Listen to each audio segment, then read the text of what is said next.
দুর্নীতি করে তাকে কে ধরবে, তার জবাবদিহিতা কে নিবে দুর্নীতি দমন কমিশন। কিন্তু সেই দুর্নীতি দমন কমিশনের যে কমিশনার, সে তার নিয়োগ কে দিবে? নিয়োগ দিবে president with the advice of the prime minister. জনগণের কল্যাণে সরকারের কোনো শাখা কাজ করতে পারে না, প্রত্যেকটা শাখা রাজনীতিকরণ এবং কুক্ষিগত করা হয়। সেটার একটা বড় কারণ, কেউ কাউকে জবাবদিহি করতে পারে না। ক্যাবিনেটের হেড ঠিক আছে, প্রাইম মিনিস্টার বাই ডেফিনিশন, কিন্তু প্রাইম মিনিস্টার যদি দুর্নীতি করে তাকে কে ধরবে, তার জবাবদিহিতা কে নিবে দুর্নীতি দমন কমিশন। কিন্তু সেই দুর্নীতি দমন কমিশনের যে কমিশনার, সে তার নিয়োগ কে দিবে? নিয়োগ দিবে president with the advice of the prime minister. এরকম নিয়ম থাকলে কিভাবে সে জবাবদিহিতা নিশ্চিত করবে? এটা তো এমন হয়ে গেল যে যেই পুলিশ ডাকাত ধরার কথা, সেই পুলিশকে ডাকাতি নিয়োগ দিচ্ছে, তাহলে সে জবাবদিহিতা কিভাবে নিশ্চিত করবে? ক্রিকেট ম্যাচেও 50 ওভারের ম্যাচে দুই দেশের মধ্যে, বাংলাদেশ আর শ্রীলঙ্কার মধ্যে ম্যাচ হলে সেখানে আম্পায়ার বাংলাদেশ শ্রীলঙ্কার থাকবে না, তারপরে আবার আপিল করার উপায় আছে, দুইজন অনফিল্ড আম্পায়ার থাকবে, থার্ড আম্পায়ার থাকবে। আমাদের ওইরকম নাই, আমাদের আম্পায়ারই সব পক্ষপাত মূলক হিসেবে আমাদের বাই ডিজাইন করা আছে। আমাদের যে অনেকগুলো মানবাধিকার লঙ্ঘন হয়, মানবাধিকার লঙ্ঘনের ক্ষেত্রে কে জবাবদিহি রাখবে? মানবাধিকার কমিশন আছে। মানবাধিকার কমিশনের নিয়োগ কিভাবে হয়? এটা আপনারা আমার চেয়ে অনেক ভালো জানেন, কিন্তু মানবাধিকার কমিশনের নিয়োগ দিবে আইনমন্ত্রী, বাছাই কমিটিতে থাকবে আইনমন্ত্রী, স্বরাষ্ট্রমন্ত্রী। ওনারা যদি মানবাধিকার লঙ্ঘন করেন, যেই কমিশনার তাদেরকে ধরার কথা, তাদেরকে জবাবদিহি করার কথা, তারাই তার নিয়োগকর্তা।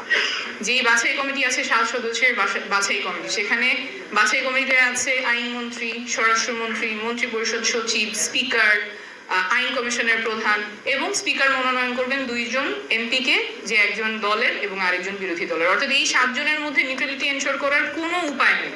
তাহলে এক্সিকিউটিভ কি করে আপনার জবাবদিহিতার মধ্যে থাকবে? যদি কোনো মন্ত্রী দুর্নীতি করে, যদি কোনো মন্ত্রী মানবাধিকার লঙ্ঘন করে, যদি প্রধানমন্ত্রী দুর্নীতি করে, তাকে ধরার উপায় কি? কে তার জবাবদিহিতা নিশ্চিত করবে? যার জবাবদিহিতা নিশ্চিত করার কথা, তার নিয়োগকর্তা উনি নিজেই।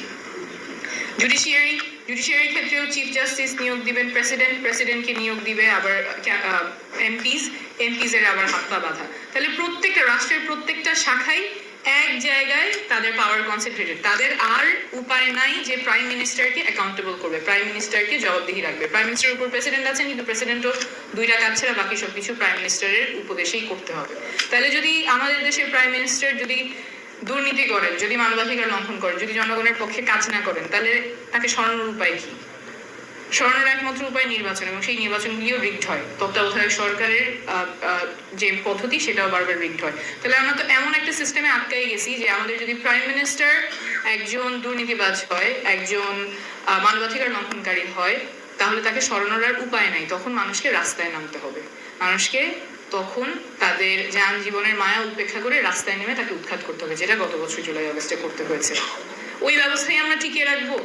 ওই ব্যবস্থায় থাকবে যেখানে মানুষকে রাস্তায় নেমে একজন সরকার প্রধান, যিনি জনগণের সব ধরনের অধিকার হরণ করছেন, কেড়ে নিচ্ছেন, সেই ব্যবস্থা টিকিয়ে রেখেই আমরা আবার সামনে আগাবো একটা গণ অভ্যুত্থানের পরে।